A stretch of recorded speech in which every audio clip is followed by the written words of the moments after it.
Good morning, everyone, and welcome to our presentation this morning. We are on Facebook Live as well, on our program Facebook Live. I'd like to thank you for joining us for a Facebook Live chat with some of our former AIVRS directors who will discuss their current role in state VR, their relationship with the AIVRS programs in their state, and some key aspects of developing and nurturing that state VR AIVRS relationship and reciprocity.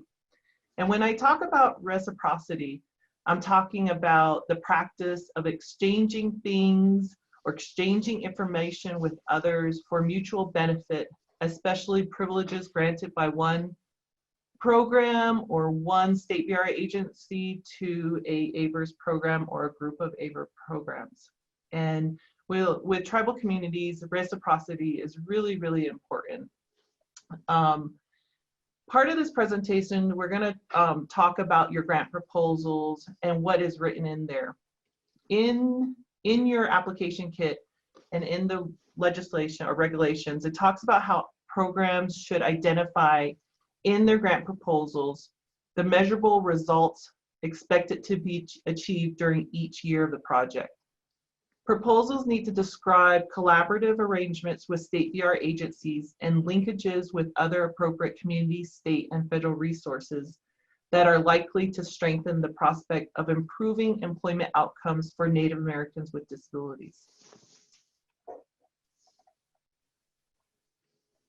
Again, our presentation title is AIVRS and State VR Collaborative Partnerships and Maintaining Linkages, and a discussion with AIVRS Program Directors. Our session objectives are: one is to provide an opportunity for you all to engage in discussion and share resources, ideas, best practices, what worked and what didn't work, what other suggestions you may have from the VR field regarding the provision of services. The second is to provide and discuss effective strategies for AIVRS programs and state VR to work together collaboratively on developing and maintaining the cooperative agreements and MOUs. So I'm going to introduce our panel. Our panel are a group of people who used to work for tribal VR and now they work for the state VR. And they're very knowledgeable in the VR field and they kind of have a perspective of both sides.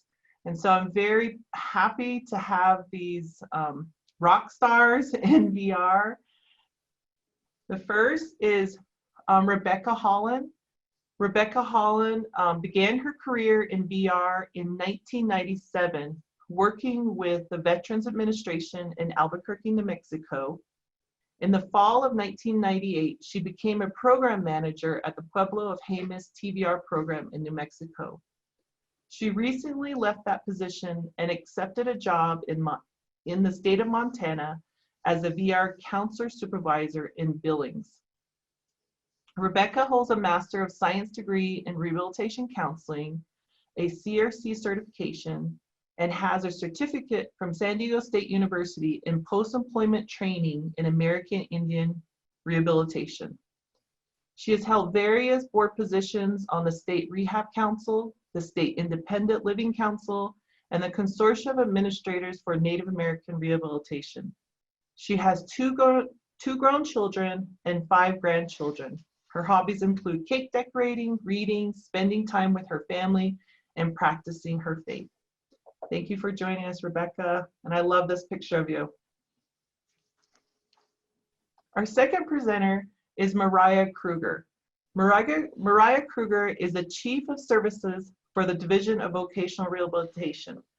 Prior to working for the state, she was a project director for the Cook Inlet Tribal Council's Tribal Vocational Rehabilitation Program in Alaska. She is originally from Galena, Alaska, a small remote village located along the Yukon River. Mariah attended both University of Alaska Fairbanks and University of Alaska Anchorage and received her master's degree in rehabilitation from Western Washington University.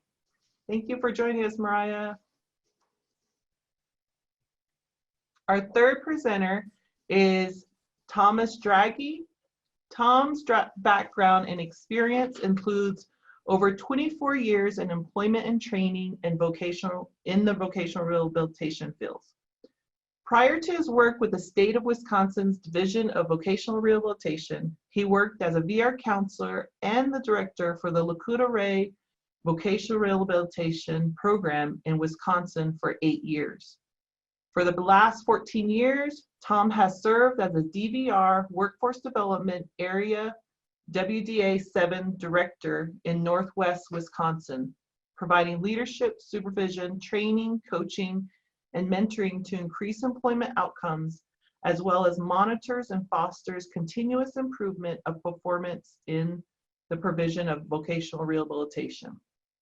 Tom has been pretty involved with various rehabilitation and disability advocacy groups such as KNAR, Wisconsin Rehab Council, Independent Living. Tom has a Master of Science in Rehabilitation Counseling and a postgraduate certificate in Rehabilitation Administration from San Diego State University. Thank you for joining us, Tom.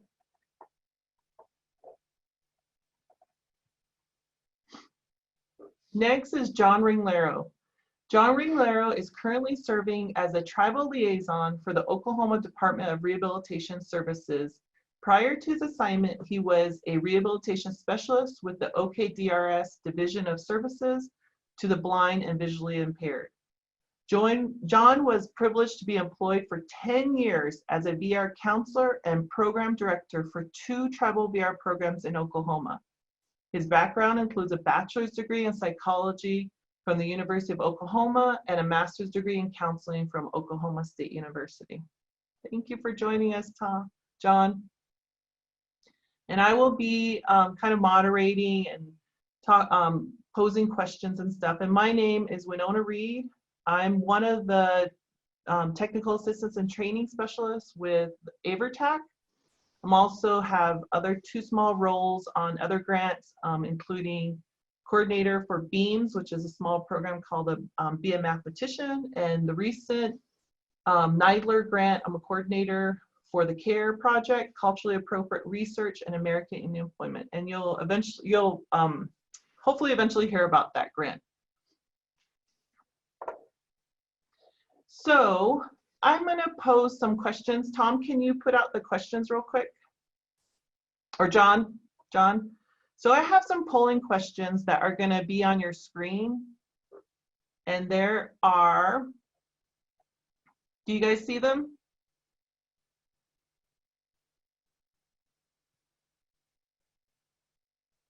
Do you guys see the questions on the screen? Yes, okay, I do. So if you can Yes. answer those. Yes, I do. Yes, I do.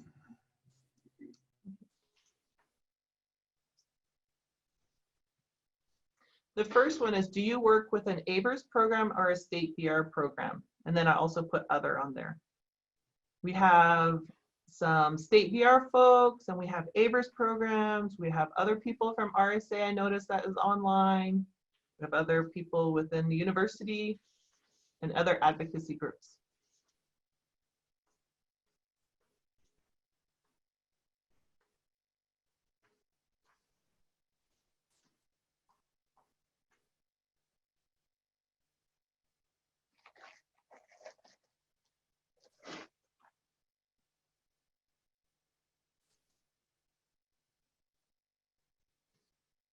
So if we can try to get more than half of you guys. There you go. Bye, Lee. So Winona, I might just be looking at the wrong place, but my screen just shows the polling. It just shows the results. I don't have a. John, this is John in Flagstaff. So anyone who's a co-host of the meeting will just see more of the results of the polling versus the questions. Okay, I got you. Thank you. Thank you. No problem.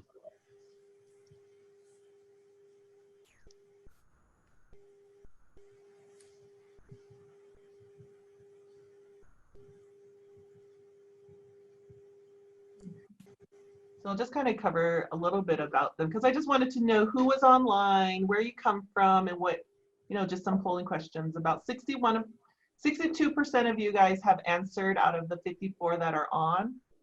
So online, do you work with a state VR or AIVRS program? And it looks like there's a lot of people from the state VR. That's really good. I'm glad to see you guys here, and welcome to all our state VR partners. And about 14 of you are from AIVRS programs, and there's 4 of you that are other. The second question I asked was, does your state VR have a tribal liaison or equivalent? So for some states they're very fortunate because they have a tribal liaison. And for example, John Ringlero is a tribal liaison. And then there's about 5 that say no, and there's about 10 of you that say, I don't know. The third question is, how often do you meet or interact with the state VR? That's really great. A lot of you guys have said that you work with them or meet with them or interact with them weekly, quarterly, or monthly. That's really good. Annually, about 4 of you. 4 say not at all. About 5 say I don't know. 4, have you read the AIVRS State VR MOU? And that's kind of a little bit half and half. I think it's important for all of you guys to read that MOU. It's important information in there. About half of you, and then 8 say I don't know. The last one is, do you have a yearly review of the MOU? And pretty much a little bit more than half say yes and no, and then a lot of you say I don't know. And that portion of it is really important. Thank you all for responding to my quick polling questions.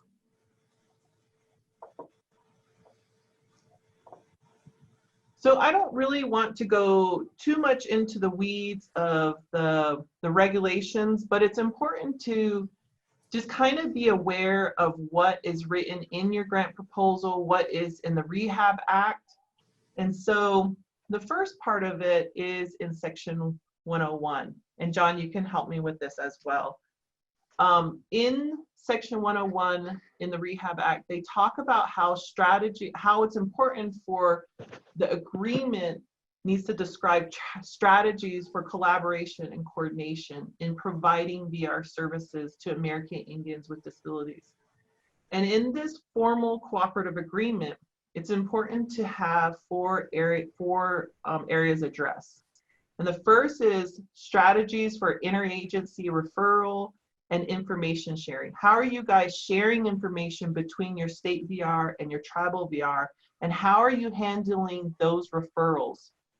And how is that described in that cooperative agreement or MOU? The second is procedures for ensuring American Indians who are individuals with disabilities and are living on or near reservation or tribal service area are provided VR services.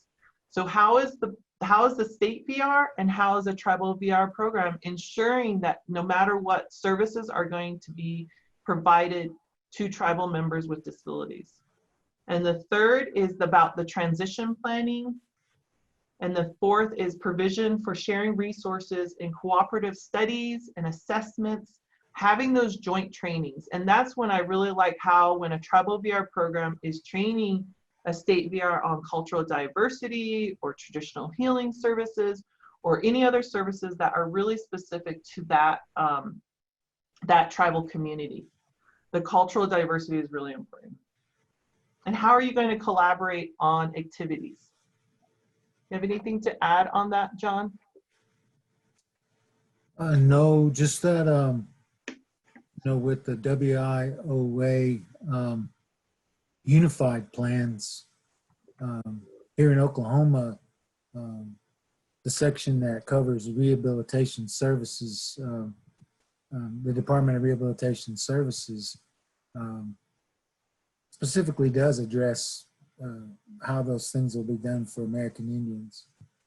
In that unified plan, we're sort of lumped in there with some of the other areas, deaf and hard hearing, some of the other underserved, but it does address those according to section 101. So no, that's all of the pertinent points for section 101 there.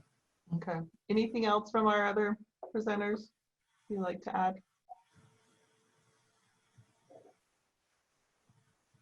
Okay. The second part is kind of like the holy grail for the AIVRS program, and that's section 121. That contains the assurances that the application was developed in consultation with the designated state unit.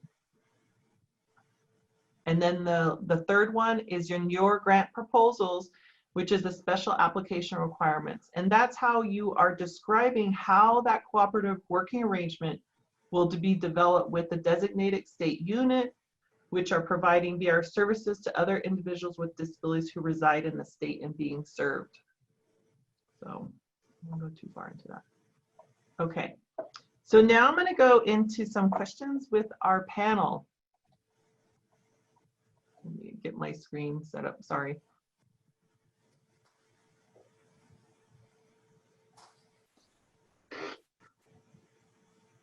Sorry, my screen is acting wiggy. So I wanted to talk to you guys a little bit, and so welcome. And if you guys want to add any more about your role within your state, but can you talk to me a little bit about how you got into vocational rehabilitation and specifically American Indian VR in your state? And anyone can jump in.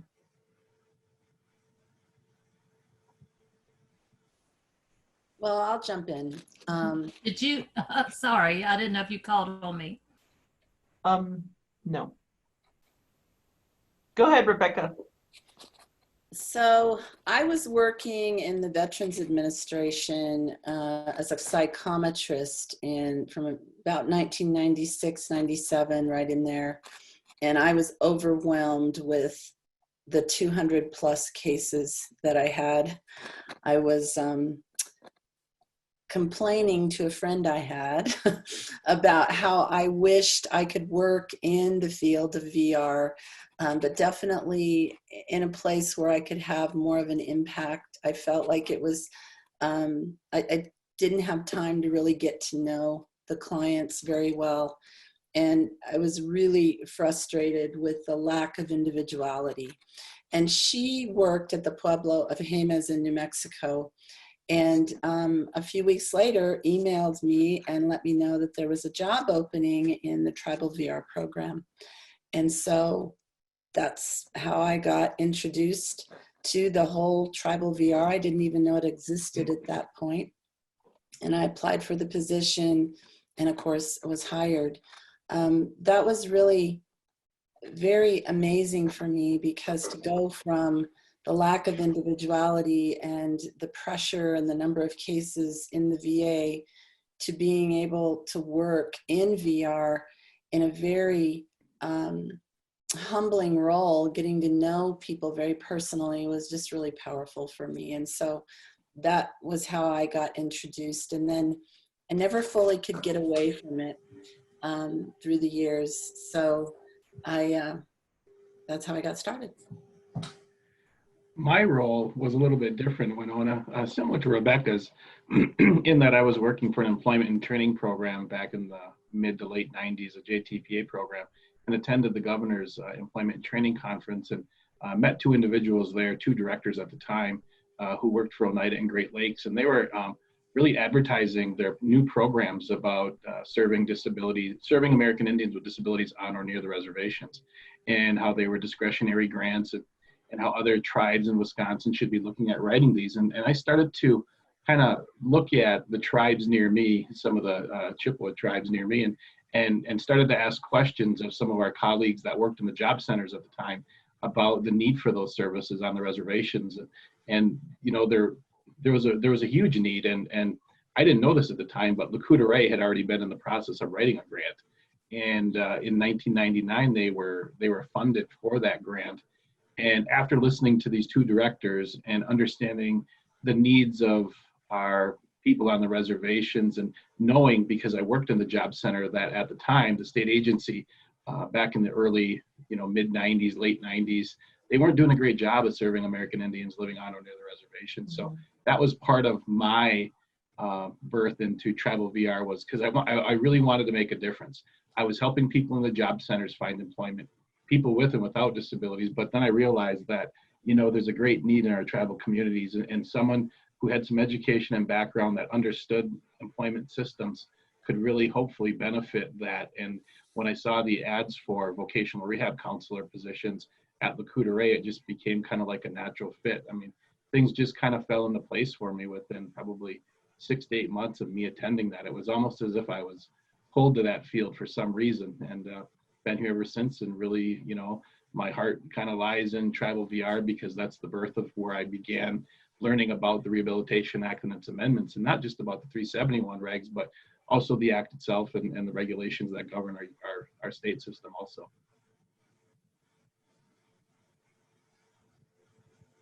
For myself, I actually had just graduated from college with my bachelor's degree in justice and a minor in psychology, and I needed a job. But I knew I wanted to work for a tribal organization just because of being raised in a rural community. A lot of my friends were already working for the same organization, so I was really specifically looking to work either at South Central Foundation or Cook Inlet Tribal Council. And vocational rehabilitation assistant came up as a position, and so I interviewed for that on my birthday, and then the next day was September 11th. And so I was a little worried that maybe, you know, everything to just kind of go out the window, but I actually started working a week later. I started off in that position and kind of learned the ins and outs of VR, like all of filing, doing authorizations for purchase, so tracking all of the budgets. So I really started off really at the introductory level, and then went back to school, got my master's degree, became a counselor, and then had the opportunity to become the project director. And so I worked for Tribal VR for 11 years, and I have been with the state now for 8. So I've got 19 years in the field. September 17th was 19 years in the field.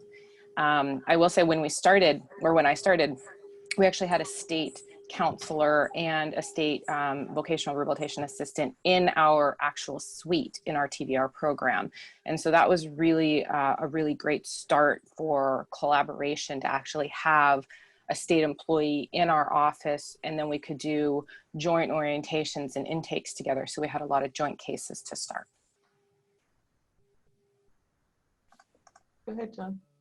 Winona, I started out at the universities as an academic counselor for the University of Oklahoma, and then at Oklahoma State University, and sort of wandered into voc rehab. The Iowa tribe of Oklahoma, who's located near the city of Stillwater, which is where Oklahoma State University is, had a voc rehab program, but they also had developed and applied for a grant from the Department of Labor to provide technical training, vocational technical training for a certain number of natives there.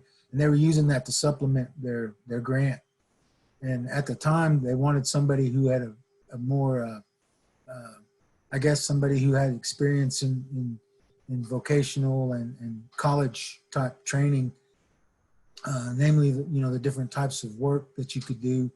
And so that's how I got hired but it was in close proximity to the VR. And so I accidentally learned a lot about VR and American Indian VR from them and doing that project. And as people changed jobs, I became a counselor there, and then a coordinator, the program director for the Iowa Tribe VR program. And then it was a long ways from where I lived, which was at the other college down Norman. So I moved to be in a better area close to my family with the Delaware Nation, who is in Oklahoma City. And after that, I had a lot of opportunity to interact with the tribal programs and the state agency. We had a director at that time who had this idea of having a liaison, and that's really the beginning of how my position got created, and was really pretty fortunate. But to kind of maybe as like Tom was saying, a divine kind of intervention, something drew me to that spot, kind of miracle. And actually, it's similar that a state position. I always look to Tom Draghi because he had a state position, and Wisconsin has provided a lot of examples for Oklahoma to be in this position as a liaison to once again support the tribal programs and teach the state agency about some things in regard to Native culture and how that affects the process, the VR process. Really glad to be in this position.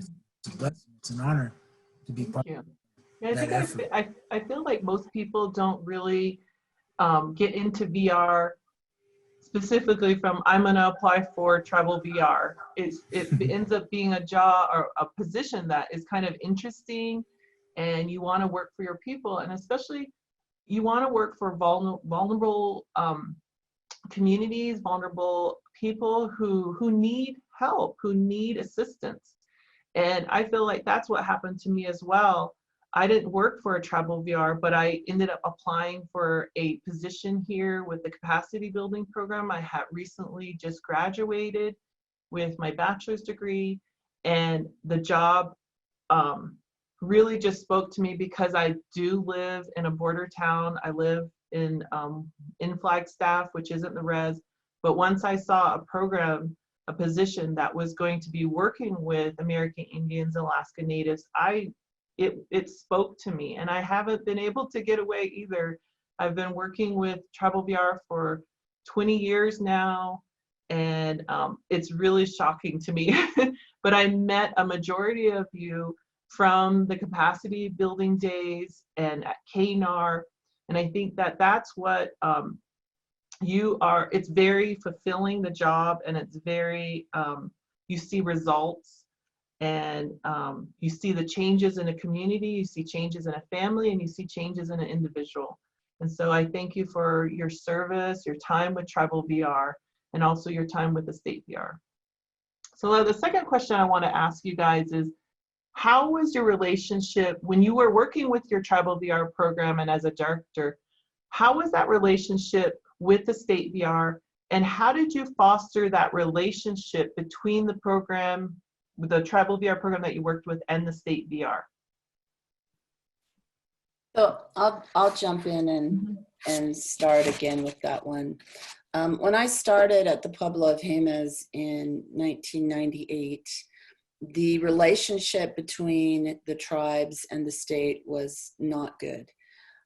There was so much turnover in staff in State VR that just about the time we would start to make somewhat of a connection with the VR counselor from the state, that person would leave, and there'd be turnover, and we'd have to start that process again. In addition, the caseloads were so large for the state that really when they came out to serve the people we were working with at the Pueblo, they only had about 10 minutes per person, and that just didn't work. They didn't understand the culture. And at the time, to be honest, there were very few state VR counselors that were wanting to learn about the culture or about the way things were done differently in Tribal VR. So we struggled. For years and years, we struggled. So I was a little bit of a hiatus. I left Tribal VR and came back to Tribal VR in 2015. And when I came back, I was determined that that relationship needed to improve, because in all those years, it still hadn't gotten any better. So this time I decided to take a little different approach.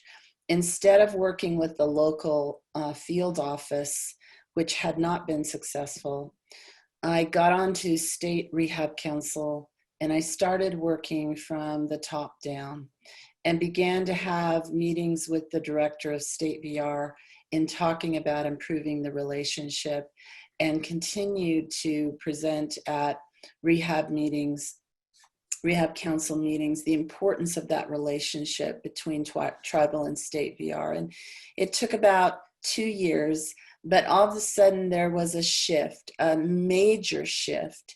And that was from the top down. And by the time the directive was to really begin to improve the relationship with the tribal VR programs, we were ready. The local office seemed to be ready. And when we began to start meeting quarterly and talking about doing collaborative things together, it just began to take off. And it could have been the need on both sides, but I really think that prior, the directive from the top of state VR down was not the importance, at least in New Mexico, which it should have been, but in New Mexico, the directive was not how important it was to have those collaborative relationships.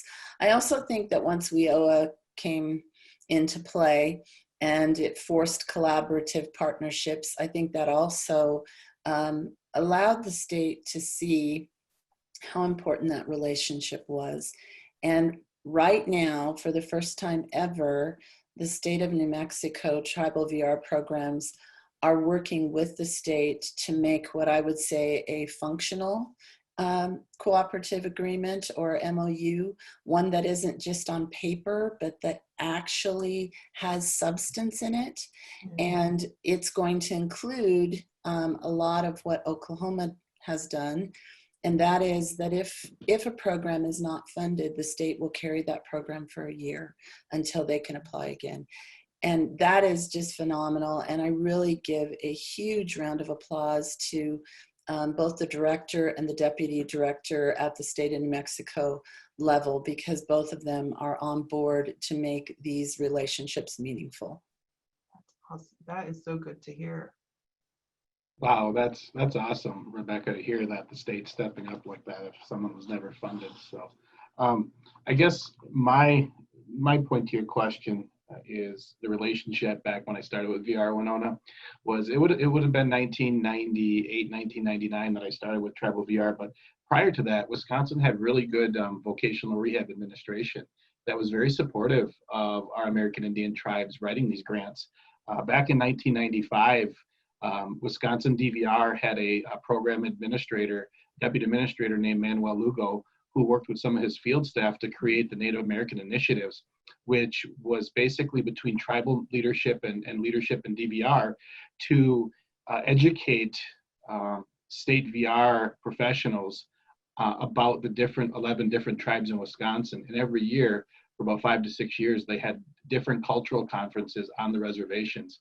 And at that time, that was prior to any development of tribal VR programs.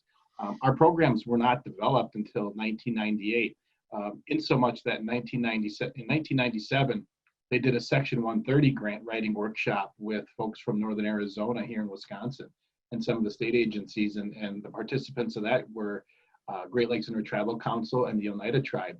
Both of those were funded in 1998. The following year, 1999, LCO was funded, and following that, the Menominees were funded in 2008. But I have to say the relationship was really formed prior to myself coming to tribal VR by our state administrators in Wisconsin. And I think they did a good job. It's ever growing, and I think Rebecca brings up a good point is people leave on both sides. You know, there's management and leadership that support our programs. And I think in Wisconsin, we've been fortunate enough to have leadership in DVR in our division, and even in our parent organization, the Department of Workforce Development, that really fosters the relationship with our American Indian tribes and our programs. And, you know, I think it's that fostering of this relationship that's strengthened what we do in Wisconsin, you know, and how we move forward. We try to have liaisons designated to each of the tribes and each of the tribal programs, because we're trying to not only reach and be a partner with our American Indian VR programs, but we also want to reach out and be partners with our tribes, because those are two separate entities and two separate organizations, because there's a lot of programs that our state agency people can reach out to within the tribal governments to help increase our capacity to serve Native Americans with disabilities living on or near those reservations. So we've been having these collaborations through, you know, it's been since about 1995, 96, 97, prior to the development of our programs. But we've had formal cooperative agreements, and I think, as Rebecca said, it's not just a piece of paper. we've been living through actions through all of these years, but we've also had change. We've had different leadership, but they've all committed to working with our tribal programs and partners. And I have to say, in all my years on both sides of working with the American Indian programs here, and also working with the state, and also being on the Wisconsin Rehab Council, representing the American Indian programs, Wisconsin has had some pretty good strength in all of our years of doing this. It's really formed a partnership that has hopefully increased our capacity, not only to serve American Indians, but really increase the employment outcomes and create economic independence and self-sufficiency for many of our Native Americans living on or near the reservations, or even our metropolitan areas, you know, where tribal VR may not be. Because even on our call today in our Zoom, we have many people in Wisconsin that work in many of our larger metropolitan areas that do serve Native Americans. The more they hear people talking from different states and how we collaborate, the better off we're going to be. And I think sharing this information is just a real positive. So I'll leave it at that for now. Go ahead. Winona, when I started, it was about the year 2001 with the Iowa tribe.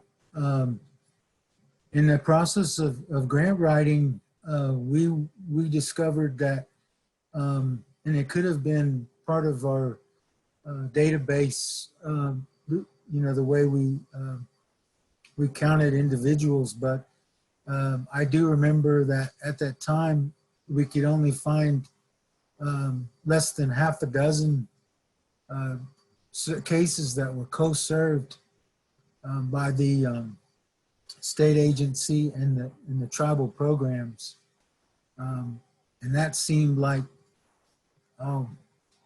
way too low a number. And although we've increased that number greatly, it's still not where we want it to be. And I believe that the part of some of your efforts there when you provided technical assistance helped us as a group, because some of us in Oklahoma were writing, as we said, there are 39 tribes in Oklahoma, and we have now we have 9 programs, but at that time we had 8. So oftentimes they were writing at the same time. I think that sharing of information about the data and how many people were co-served, or how few people were being co-served, sort of helped drive this this idea that we should get together and put some of our data together. And I do remember that in the early days of the Oklahoma Tribal VR Council, one of the activities we got involved in was trying to look at all of our caseloads, how many people we had, how many potential cases that would be in the state, especially how many people we had that were ready for employment. And so, but it took a lot of individuals, and it took people, Tom points out that the leadership at the state VR, it's important to have somebody there. And at one time we had a director who made a great effort to almost in a way direct his counselors to seek out the tribal programs because they had these numbers. And so that was a way, I think, that we, in answer to your question, it's one of the ways that we increased involvement between the AIVRS programs in Oklahoma to each of the state units that operate in those tribal areas.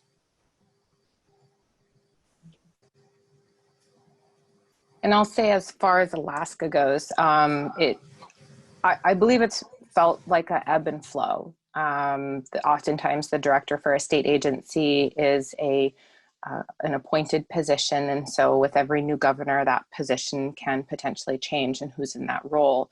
And each new director comes in with their own kind of goals and priorities. So I think that it's changed over the years depending on who sits in that office, essentially. I will say that when I started, like I said, we did have a state representative in our office. basic politics took over, and they did end up moving them out about a year after I started.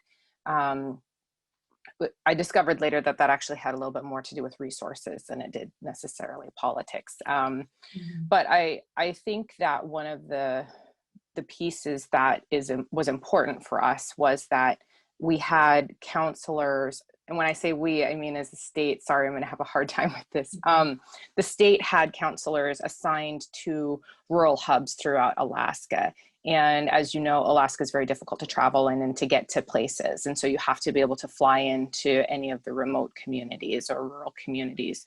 And so we had counselors assigned to those communities. And they weren't necessarily counselors. There was kind of this unspoken rule. It was actually spoken rule that it had to be a seasoned counselor, a VRC3, someone who was a certified rehab counselor and had been with the state, you know, for a certain amount of time.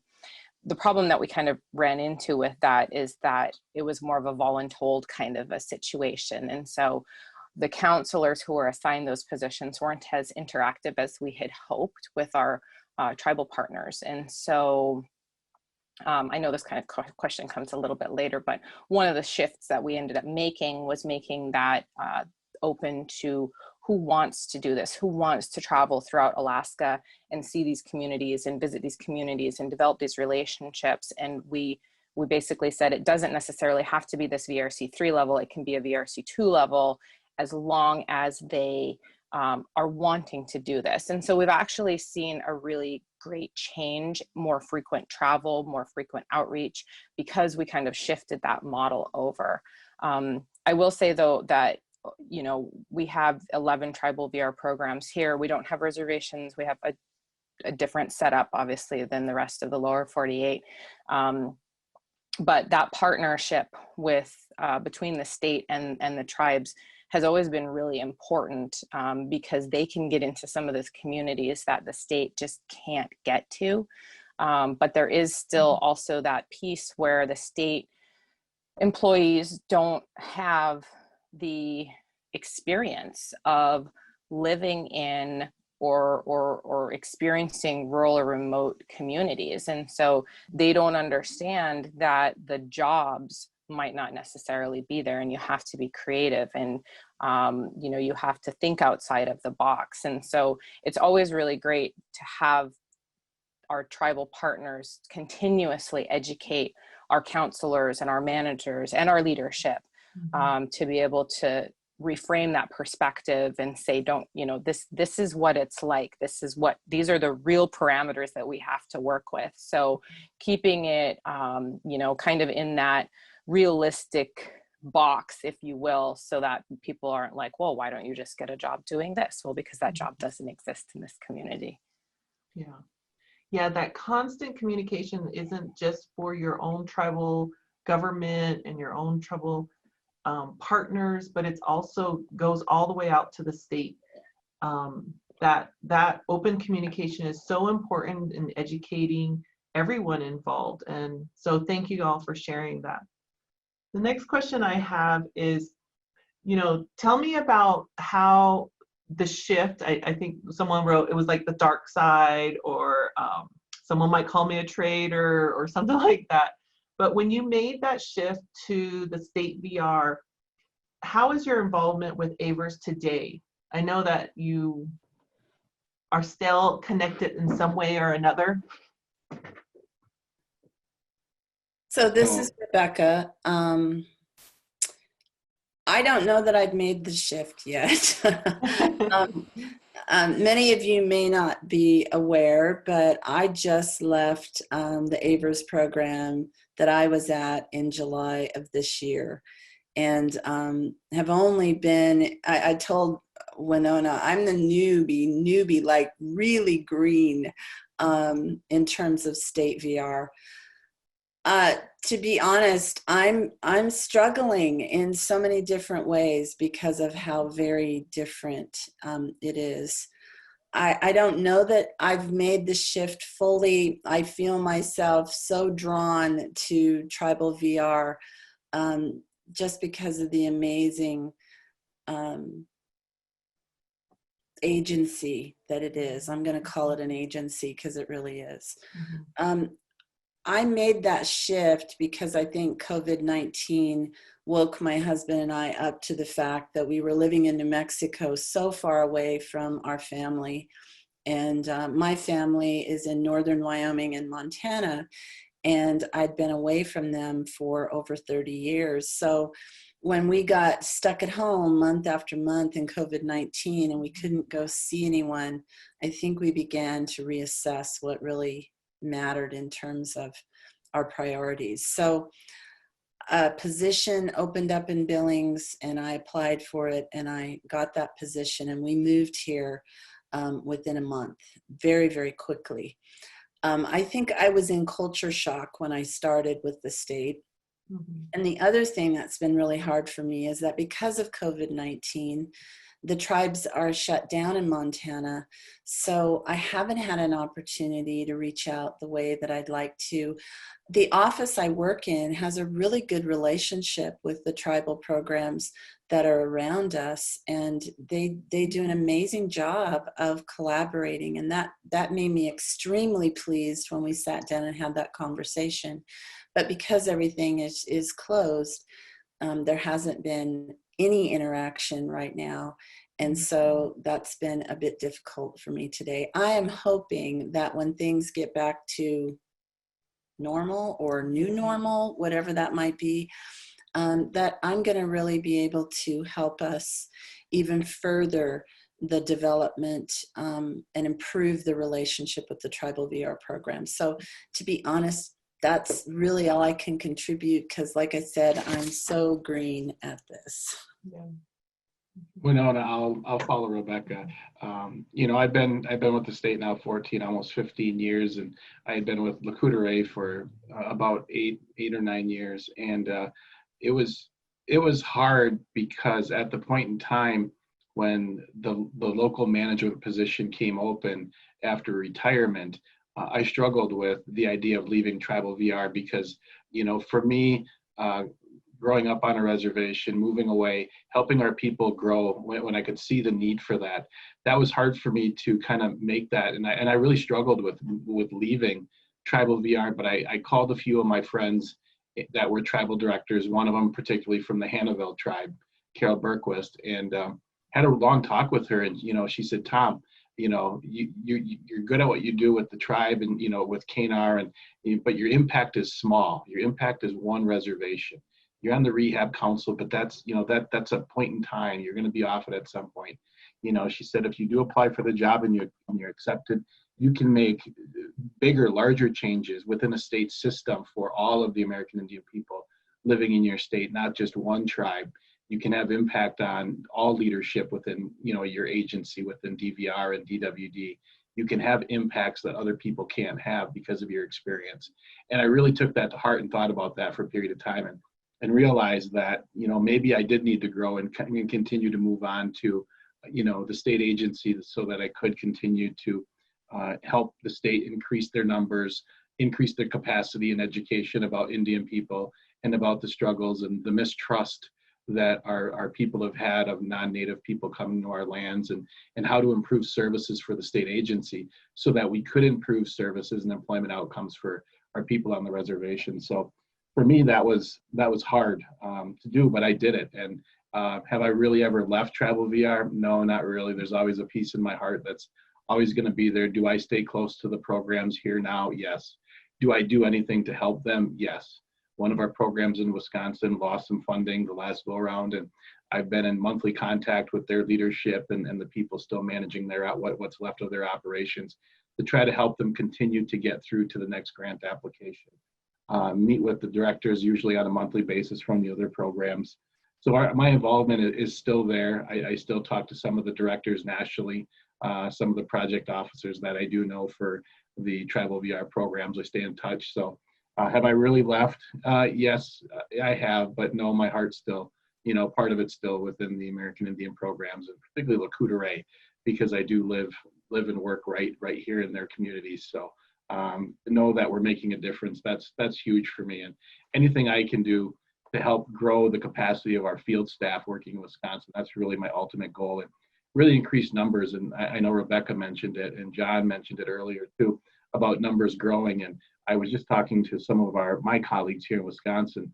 And, you know, we have 4 programs, and there shouldn't be any reason why we don't have a larger percentage of shared cases with our American Indian programs. I think we both have to do our role as tribal and state partners to really sell both programs to each other, because there's some natives that we see that don't want to work with tribal programs for a lot of different reasons. They're small programs, family issues, tribal leadership issues. We need to do a better job of selling the professionalism that our American Indian programs have and the services they can provide, and vice versa. You know, our tribal partners have to, you know, share that experience of working with our state agencies with the knowledge of VR technology, assistive technology, those types of things that we can assist with services, because sometimes, just sometimes, our people need a large amount of financial help when it comes to technology and rehab services that sometimes our American Indian programs just can't take care of. And if we have this relationship and partnership, ultimately we can get individuals what they need so they can maintain or regain or even obtain employment. So, you know, that's kind of answering your question. I think, you know, that's a little bit about at least my background and how we try to continue to foster that relationship.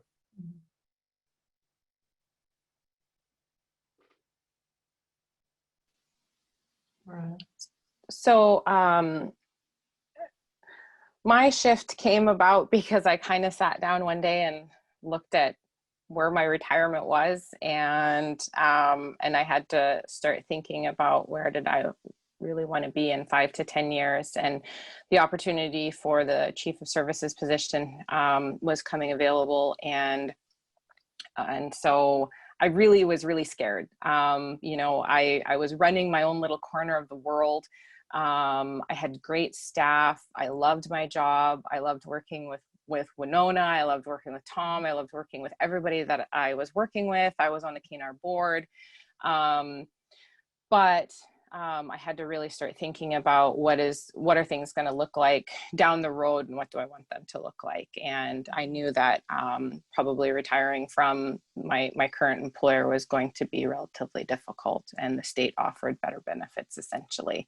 So I took the jump, and I was really scared. The culture, the shift of the culture was the biggest piece. I was really worried about that. But what I moved into a very small 8-person administrative office. It wasn't in the field. And so there wasn't really a whole lot of client interactions. And it turned out to be a group of normal people. So I was like, oh, you guys laugh and you eat and you have, you know, people bring in cookies and cake. Okay, I can do this. I can handle this. So it was definitely a shift as far as I had a lot to learn. You know, there's tribal politics and then there's state bureaucracy. And so they're different, yet they're both equally as, you know, binding as far as like red tape kind of feels. I will say that I've learned so much being with the state. Not that I didn't learn a whole lot with the tribal programs, but being with the state, learning about supported employment, having to now oversee the OIB grants, the older individuals who are blind grants. You know, there are just so many other facets to this job that I couldn't have even imagined I was going to be responsible and in charge of. Things where I was like, I don't even know what that means or stands for, or what you do, what you have an in-service training grant. How much is it? Wait, what? So it was definitely a huge learning cliff. I wouldn't even call it a curve. It was a cliff and I fell off. But it took, you know, it took a few years, and now I would say that I'm really comfortable with it. I will say that probably part of that problem, as far as a lot to learn, meant that my relationship, I was the tribal liaison, but I was so focused on really trying to just figure out and keep my head above water, that I wasn't able to put as much time into those relationships as before. And it was hard. I did kind of feel like I had left the family.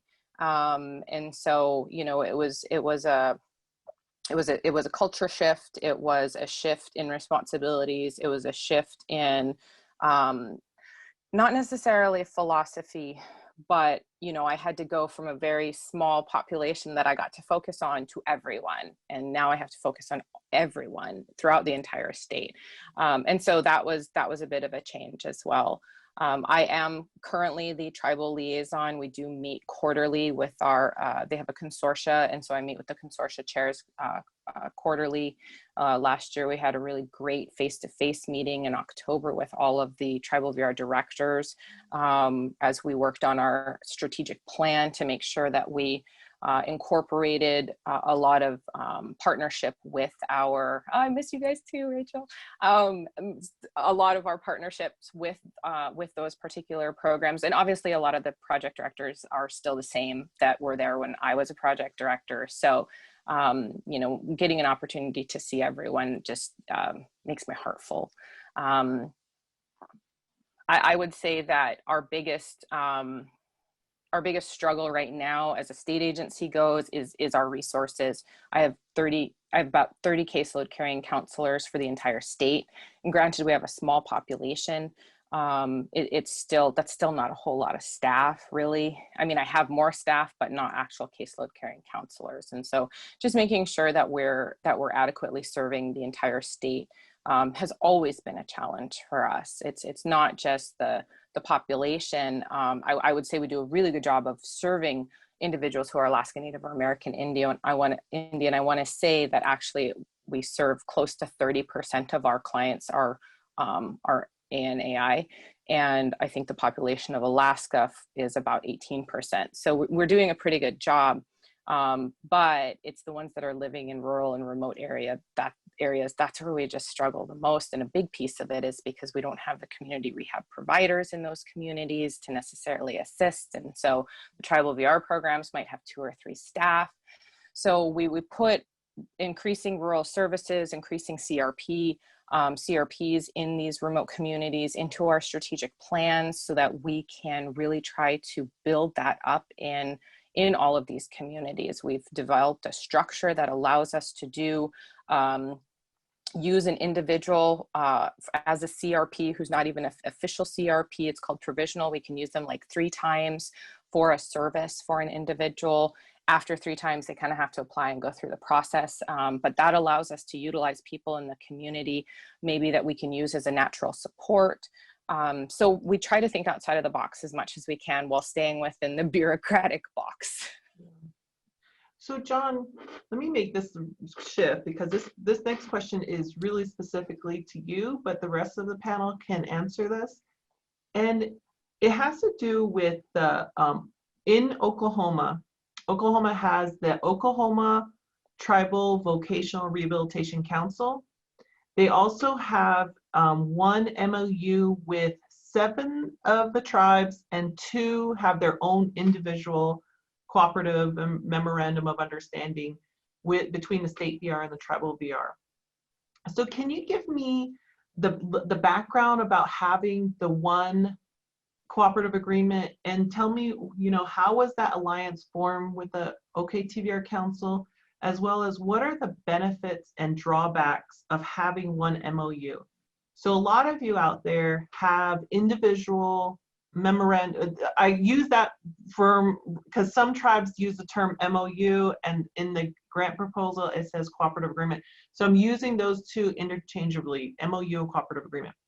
But and I believe the one that you guys have, what do you guys call, is it a cooperative agreement within Oklahoma? Do you guys call, John, do you guys call it a cooperative agreement? Yes, Okay. we call it a cooperative agreement. So can you give me the background of that? And then, so within the state of Oklahoma, there's 3. There's one that is the one with the 7 tribes, and then there's 2 that have their own. Yes. And in maybe Mariah, I can't remember what's in Alaska. And then what are the benefits and drawbacks of having something like that? Well, first of all, the origins of the OKTVR Council, the Oklahoma Tribal VR Council, is, I think, speaks to the spirit that we've talked about here and there among Native people and how they want to help each other, and that we form groups in order to present a more powerful message, a more powerful voice. And thanks goes to CANAR, the Consortia of Administrators for Native American Rehabilitation, who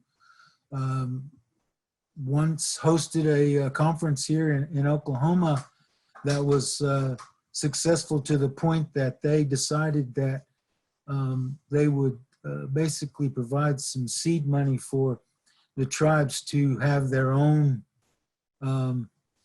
council training. So we took that funding and basically had a what we called a retreat, and that's how the group formed. We had a retreat, and we had at the time, some of you may remember, Dr. Kundu and the minority training he was doing at Southern University. He came and you know, provided some guidance to us about forming a group. But the result of that was that, and this also is once again, we look to each other for these lessons and ways of doing things. It was Alaska who had the 11 programs who showed us that if we were to get together, this is something that will increase our understanding of what we need between the state and the tribal VR programs. So very soon our training in OKTVR became a process of developing a cooperative agreement.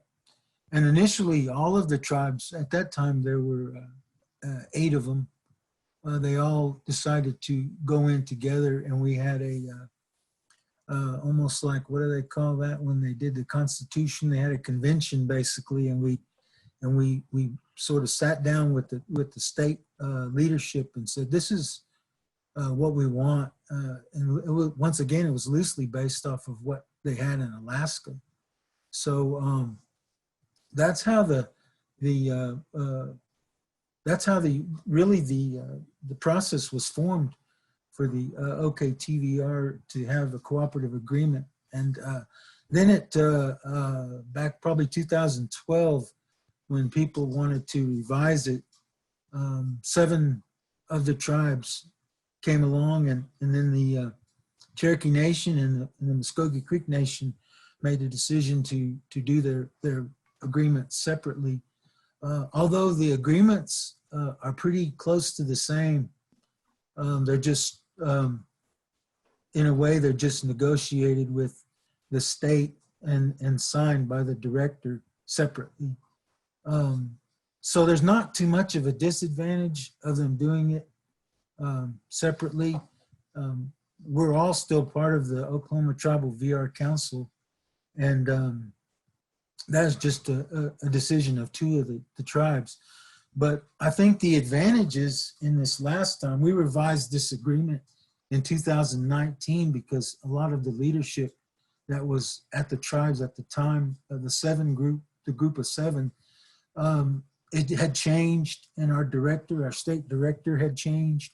So we felt like we should revise it, and there was some other things that were happening in terms of transition and those types of services that came out of the WIOA that we felt like we should look at it and revise some things. And I guess the greatest advantage was we were able to get the 7 tribes together, or actually we all came together, but the 7 tribes got together, and we once again sat down with the leadership, the director, and the 2 division, large divisions in the Oklahoma Department of Rehab Services, and myself, and we sort of just talked about how we wanted to change it. And that was the advantage of having a group that could get together. It also helped to, the other 2 tribes did a revision of theirs too. And so it kind of helped them as a guide for what we already had to be able to pass that information on to them, some of the new things that we included. So that's, I don't know if that's, Did the individual tribes have to agree to developing that one joint MOU between all 7 tribes in the state?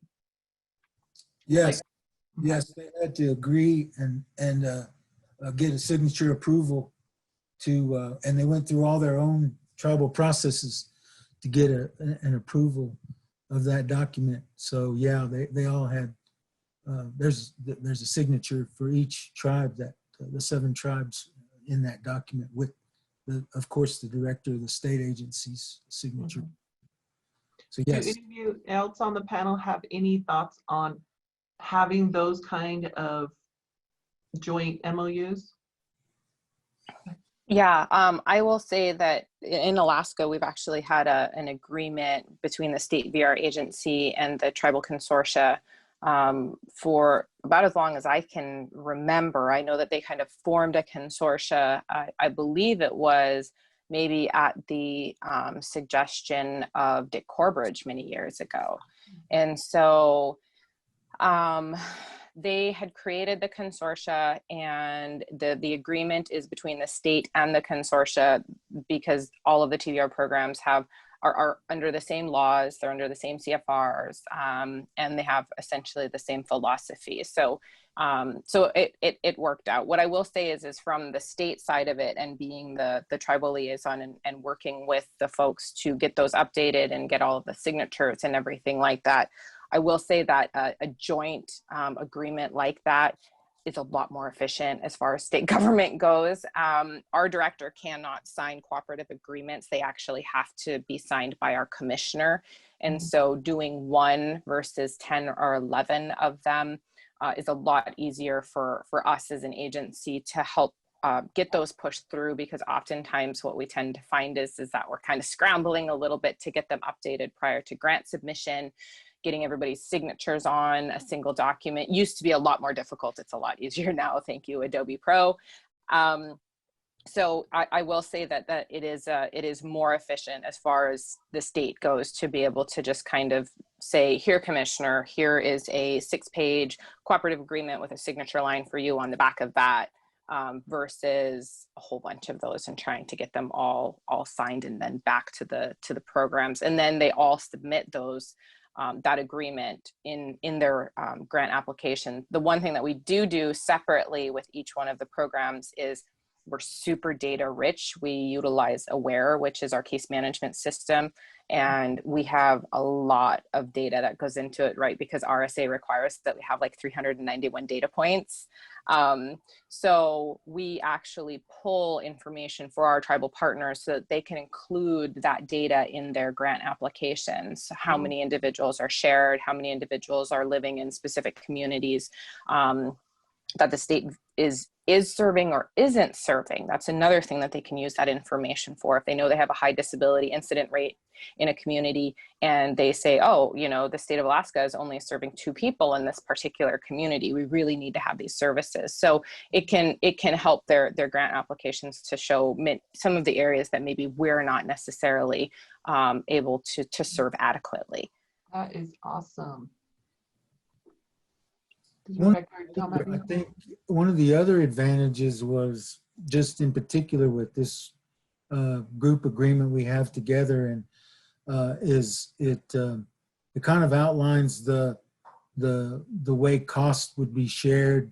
It's not specific, but generally speaking, it provides a way for the state to understand the difference in funding between a tribal agency and the state agency. And so there's in the agreement, the 7 have agreed that, you know, we increase the awareness of that discrepancy. So like within our agreement, it says that the general rules is like 80-20. So 80% of the cost of services would come from the state, and that the tribal agency provide 20. And I spend a lot of time with the state counselors trying to make them understand that. But it doesn't always work out that way. Oftentimes, tribal programs are funding themselves at 100% of a case, and sometimes the tribals is serving less than 20%, and the state has the majority of the cost for that case. But you know, that's an individual thing. But it at least provides like a guideline, and it allows the tribes to when they work with specific counselors to, because that becomes sometimes a point of debate as to who is going to fund this and who is going to fund that. But also I think it makes for an easier way through training. Winona, you recently participated, but it's probably not the first time when we do our OK tribal, we do OK TVR tribal conference between the state and the tribal agencies, that we oftentimes will go through and discuss the cooperative agreement, so that to, I think, educate the non-tribal state counselors, you know, that this is already in agreement. So then the state agency has made this cooperative agreement with the tribes. So, Go ahead, Tom. So very similar to Mariah, Wisconsin has its own case management system, and we're able to provide our tribal partners with all of the data that they need to provide in their grant applications. And for us, we have 4 programs right now, and most of their cooperative agreements look very similar to each other. So it's very easy to add and delete sections based on the tribal leadership and their attorneys after they're looking at the cooperative agreements with the tribes and with our folks too. So, you know, I do like the sounds of how how Alaska and Oklahoma have developed kind of a one-stop cooperative agreement. I'm not sure how our partners would take that here in Wisconsin, but I do think that ours here look very similar to each other. So we do have some ease in developing and getting the signatures from our administrator, who also you know, needs signatures above her with our secretary in our department. So very similar to Alaska in terms of what we can provide our partners. So I wanted to share real quick on the screen is on the AIVRTTAC website under products and tools, and John is going to put the link in the chat box, but also I have it in the PowerPoint slide later on. But we do have a AIVRS program memorandum of understanding template for you all. So it gives you kind of a description on what you shouldn't forget in writing your cooperative agreement. And it gives you the template right there and gives you ideas as well as signature. So that will be put in the chat box and is available for any of you guys to use. Okay, stop share. Oh no, I just messed up. So the second to the last question, we're almost done, you guys, but I just wanted to give our panel, if you were to give 2 to 3 best practices or advice to AIVRS programs about developing and maintaining a positive relationship with their state VR, what would that be? And also, what do you miss and not miss about working with the AIVRS program? So it's kind of 2 questions. So I'll go ahead and start again. My answer will probably be shorter than my colleagues. So the 3 things that I would recommend, just based on not only my experience in AIVRS, but my short experience with state VR, is the first one is to be patient with state VR. I don't think that I ever realized in tribal VR just how many processes and procedures and hoops there are to jump through in the state VR program. And there are so many areas of bureaucracy and things that have to be approved on so many different levels. I thought there were a lot of tribal levels when it came to approvals. it can take a really long time for a local office to get approvals on things when it has to go all the way to the top of the agency. So be patient, because it's going to take a while. And that is one thing that I miss horribly, is that the process in tribal VR, we could do things so much faster and provide those services in a lot more timely manner. The second thing is to stay connected to State VR. It can get so easy to get frustrated that things are taking a while, or that maybe you've connected with your liaison person or the State VR counselor assigned to you, but then you don't hear anything. But it's important for AIVRS to stay connected and not give up, because the minute you do, then there's no opportunity to continue to do that collaborative work. So stay connected, include them in the things that you're doing, all the events, meetings, different things you're doing. Just keep knocking at the door until you get an answer. And then the third thing is, when you do have some connection, offer cross training. State VR needs to understand the cultural sensitivity and the traditions and the things going on in the communities. And they're not going to know or understand that if there isn't some training. So cross training, where you really help those state VR staff understand why being culturally sensitive and appropriate is key in the communities. But then the flip side of that is training coming from the state in understanding that they do have some boxes to check off that we don't check off in tribal VR.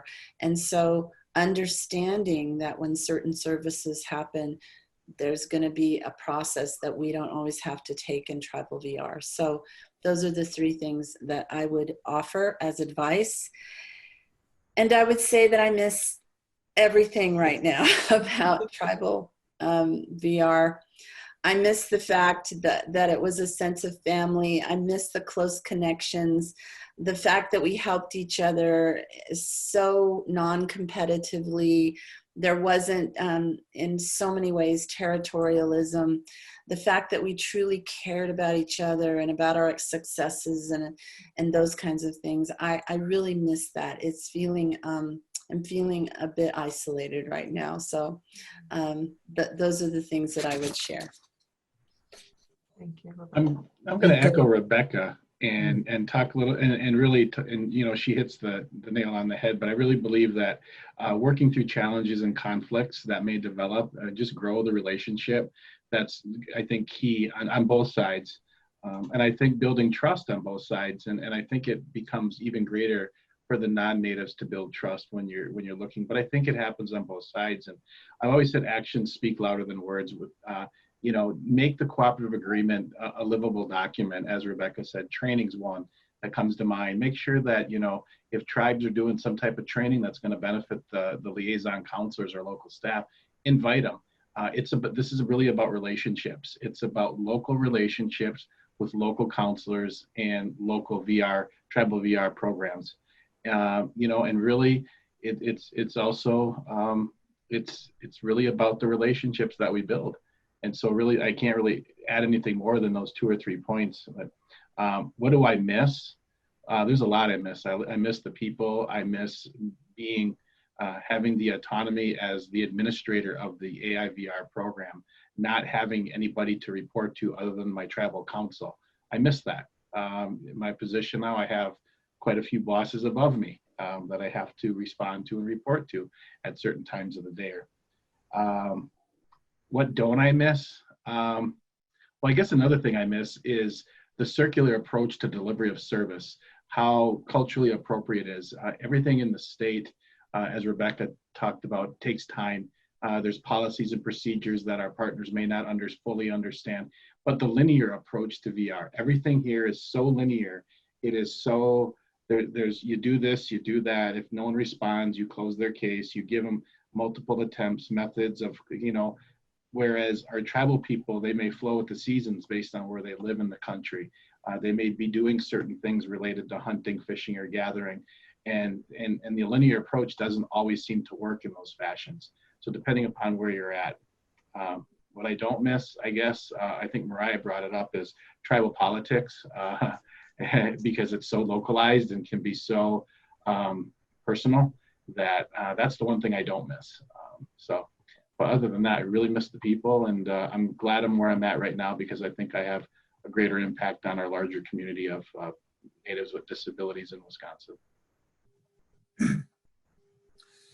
Well, Rebecca said it all. And yes, once again, I think that the only thing that I might add is to continue to try to build that relationship.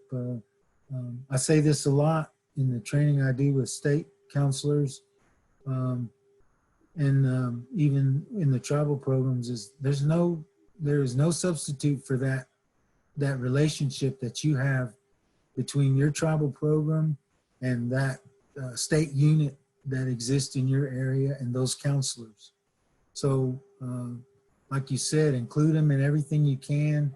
I send out congratulations to the state, the Oklahoma Tribal VR directors, because we have an academy where we teach new counselors, and they participate at a very high level, and it gives them a chance to express themselves and show a person. And oftentimes in that meeting, we have that spirit. And the thing that I miss the most from the tribal programs is that native spirit, that caring. Sometimes I don't get that from some of the state agencies, where sometimes we feel like we're working for the agency. You know, the agency is the most important thing. And I miss that from the American Indian tribal programs, because I never felt that way. I always felt that the counselors were there for the people, and that they really, you know, when they whatever they did it because a client needed that. And I miss that. That's the part I miss the most. But continue to build that relationship. That's so important. However you can do that. If you have a liaison in your area, make them aware of that. Just keep building it up, and that's going to be the most important thing that we can do together. Thank you, John. And I would add that I think it's important. The one thing that I really learned relatively quickly stepping into this role is that state VR is like a rubber band. And you have a lot of groups that want their priority population to be your priority population. Traumatic brain injury, mental health, students, veterans, the Governor's Council, IDD, and so it's a rubber band where each kind of interest group pulls a little bit, and if you pull on a rubber band, it gets thinner and thinner and thinner. And so I've had a really hard time trying to balance that, because we don't have a special population. We have everyone. We have to serve everyone equally and distribute those services throughout the state, regardless of the area, who they are, what their disability is. And so that, I think, has been kind of the hardest thing for us to kind of really balance is all of these partnerships are really important. They absolutely are, but they all really want us to say, this is the population that's the most important. And we can't do that. And we can't say that. We have to spread that equally throughout everyone. I would say the other thing I think is important for folks to realize is that I remember doing my budget for my TVR grant, and the only place I ever had any give was in client service dollars. And it always felt really terrible to kind of have to decrease how much money I could spend on clients because my lease went up or my computer costs went up or something like that. And I will say the state is exactly the same. Essentially, I have set costs that I can't do anything about. For computer services, I pay about $400,000 a year and our computers still crash. So, you know, salary costs are set. And so unfortunately what that does is that just dwindles down to the client service dollars, which is the only place that we really have any pliability. The other piece is that, you know, no matter how much money you get from the federal government, you have to be able to come up with the state match for that. And that can be hard for some states, especially if they're in a fiscal crisis. Alaska right now is in a fiscal crisis because our price of oil has gone down. It's a huge revenue source for us. And so being able to meet the match for some other state agencies is very difficult. And that's why they give the money back every single year. You see a lot of states that give money back, and it's because it's not because they can't spend it, it's because they can't match it. So therefore they're not allowed to spend it. So I think that keeping some of that in mind is that there is kind of this delicate balance between the state budget piece of it as well as the federal budget piece of it. I do miss the camaraderie. I miss everybody on the screen.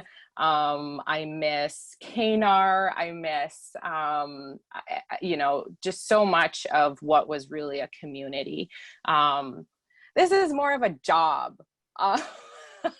And I think in my prior role it was, but it was definitely different. There was a social piece of it that went along with it. And with this, I really feel like it's a job every day. Now it's a job I love. I'm not gonna, you know, say anything bad about it. I do absolutely love it, but there's definitely a piece of it's missing that I couldn't have gotten anywhere else other than with AIVR. I will also say the other hard part for us is that our reporting, you know, a lot of our reporting requirements they're insane. It's about 3.2 million data points that we have to send into RSA a year because we have to do it quarterly. I really miss the TBR reports. I miss those. Those were so easy and so much like what we have to do compared to what I had to do. My mind was blown. So. Oh, thank you. Winona, can I add one thing that I really wanted to talk about a little bit in terms of, I think our tribal partners can really talk to our liaison and our state agencies about the real American Indian history, because we all come from different parts of the country and we've all had our own experiences with the federal government in our local areas about what has happened to our people.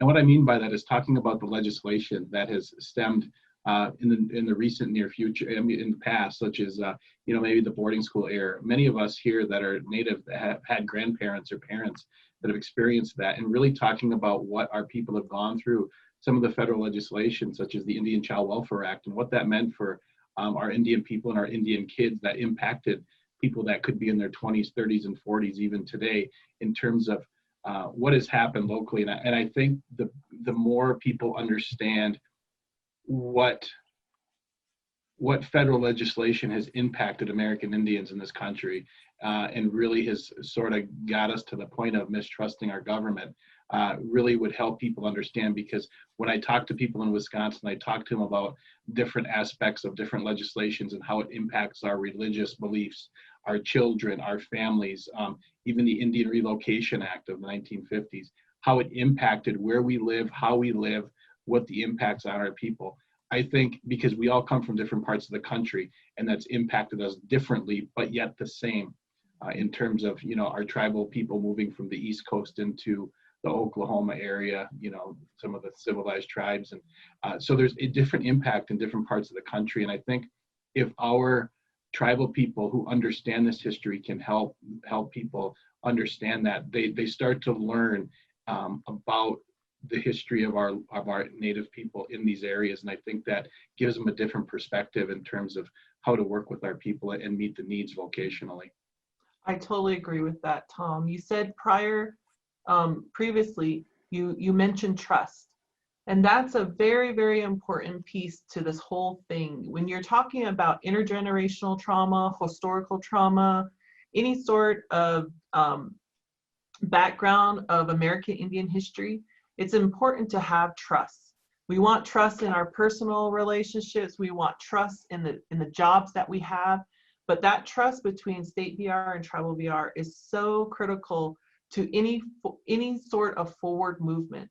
And so I agree that part of training and reciprocity of training is important, and touching on the historical intergenerational trauma, colonialism of what's happening to our people is so critical to our consumers and their success in trying to get a job.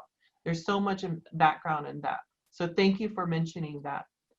I wanted to also move on to see if there's a little bit of time. We can probably do like 5 minutes, 10 minutes of, if you have any questions out there. Annette Yazi has posed a question in chat, and I was wondering if any of you on the panel can answer that. Annette, would you like to answer your question and where you're from? Good morning, Annette. Hi, everyone. I am an advocate with the Native American Disability Law Center here in Flagstaff, Arizona.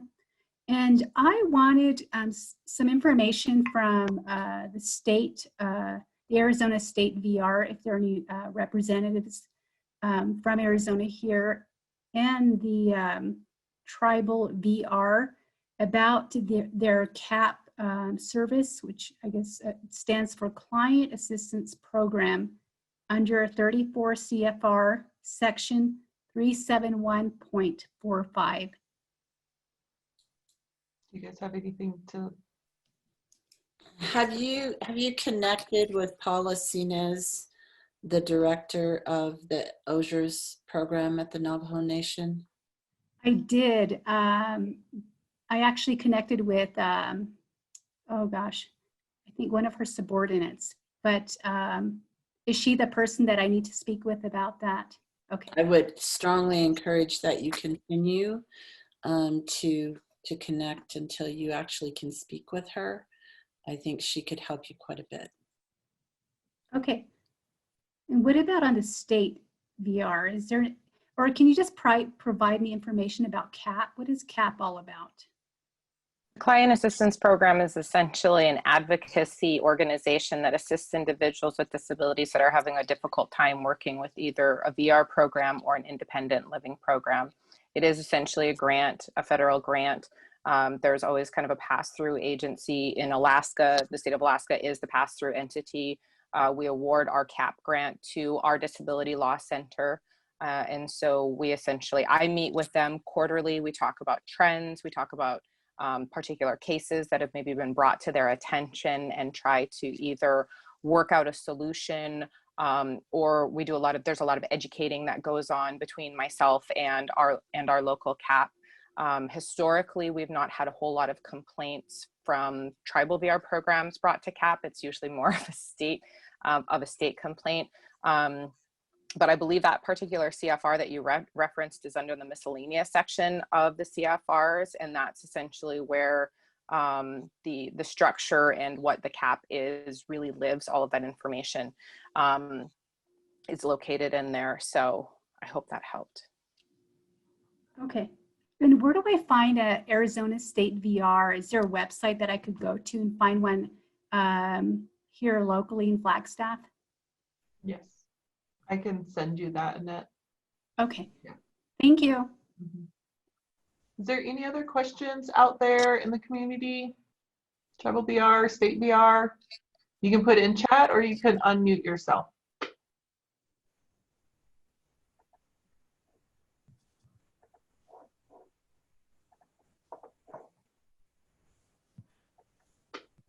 Anyone?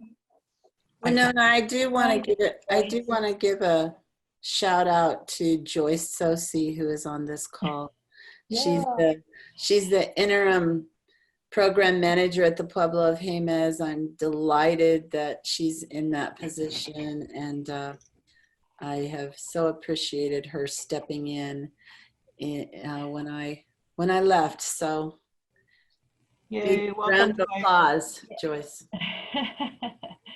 I don't have a question, but I just wanted to share, kind of reflect back on what Rebecca had to share as far as our collaboration with the New Mexico State DVR programs here. And since Rebecca had reached out, being on the council with the state SRC and making those connections, it was a struggle. And the years that I've been here, the collaboration wasn't here. We would reach out, nothing was taking place.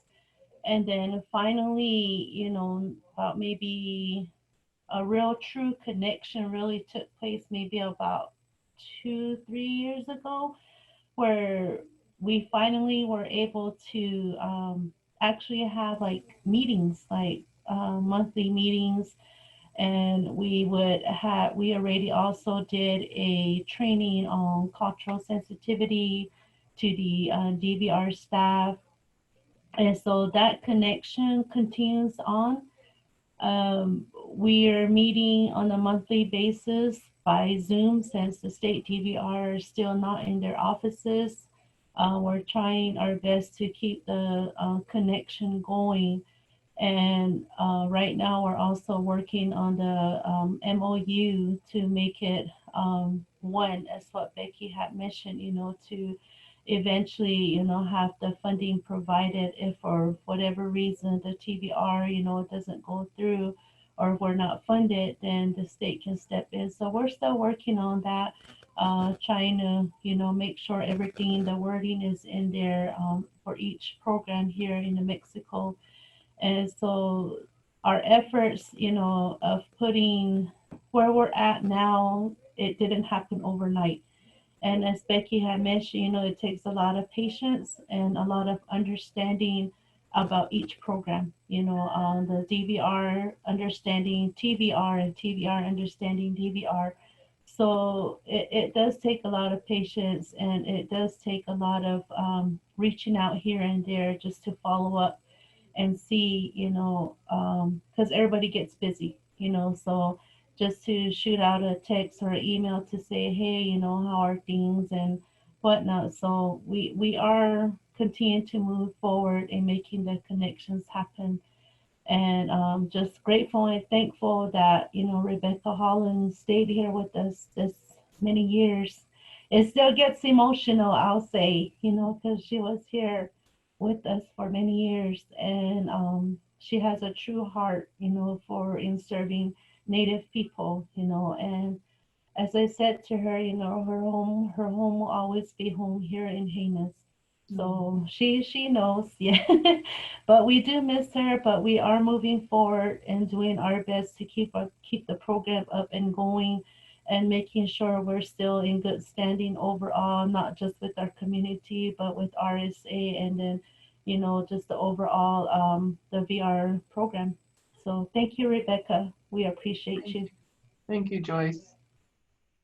I wanted to thank my panel, my co-presenters on here. I met you guys many, many years, and you're each one of my friends. I have many memories of each one of you. And yes, you went to State VR, but you are always part of AIVRS program. I think that when we were trying to come up with a title, you guys should have seen the titles that we were coming up for this presentation. We had to keep it on the, keep it very professional, but we were like, once you go AIVRS, you're always AIVRS. That was one of the things, but I appreciate each one of you. I know each one of you are looking out for the best interests of tribal VR as well as your state VR agency. And I love each one of you, and I appreciate you guys being on here and sharing a little bit about yourself. I wanted to give you guys, I don't know if it's on here, if you guys see some of our resources. I just wanted to make a shout out to our program. We have training modules that are CRC on our website. We have products and tools. We have practice guides and fact sheets. We have newsletters. If you are not on our newsletter list, we can do that. We give out we also email out weekly, a weekly digest. Particular under our products and tools is the AIVRS Memorandum of Understanding template that you can find, as well as the AIVRS program map and contact information. I manage a Facebook page. Next month, we are continuing on with more of our webinars on October 7th. Suzanne Malson and I will be doing an onboarding of new AIVRS staff. It's basically just how does a tribal VR program develop an onboarding plan for new AIVRS staff. October 21st is an overview of the VR process that Jamie Emanuel has been working on diligently. And in between that time, we should be having 2 talking circles for AIVRS programs. We are out there. We have our website. You can contact us at AIVRTTAC@nau.edu. On our website, we have a lot of information. On our homepage, you will find all of our past webinars and talking circles listed right on the homepage. You can go through that. You can also get some of our information from our Facebook page. I'm sharing all of our information as well. And we have a YouTube channel. So please find us there as well. We have a survey, and if you can please complete it. It helps me, it helps our program to make sure that we are providing the information that you need. And so complete that. John is going to put that in the chat. I will also email out the information from this webinar as well as other information that was shared. Okay, Rachel has a question real quick. If any state VR staff wants to learn more about the intergenerational trauma Tom and you touched on for their area, who should they contact? Will there be a future webinar through AIVRTTAC, maybe with WinTAC, or is there a previous one?